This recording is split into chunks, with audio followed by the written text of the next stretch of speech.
a este grupo, que venga quien venga. Y bueno, la verdad que no hemos podido devolver esa felicidad en forma de clasificación, en forma de victoria hoy. Y la verdad que es un palo para el equipo desde el primero al último. Bueno, toda la gente que ha confiado en nosotros no le pudimos dar esa alegría. Y bueno, la verdad que intentar salir lo mejor posible y bueno, mañana dar un buen papel, que es lo mínimo que podemos hacer por esta gente. ¿Qué ha fallado? ¿Qué ha faltado? Bueno, en la primera parte creo que una vez que ellos notaron el cansancio físico, tendríamos que haber intentado un poco llevar el terreno, el juego a nuestro terreno, claro, a intentar combinar un poco más, a ver que ellos sintiesen ese desgaste que les propuse jugar ayer.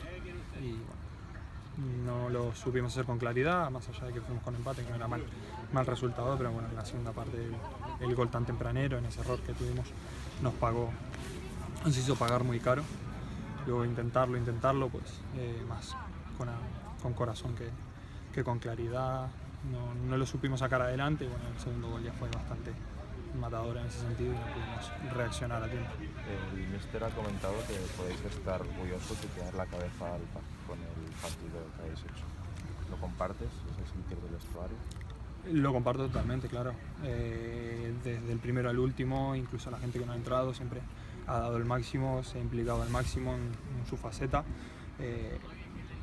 Si una de las cosas que se nos pide es la implicación, creo que en ninguno ha faltado. Entonces, en ese sentido, claro que podemos estar conformes y dar ánimos a los compañeros, que bueno, esa es la vía por la que debemos ir siempre.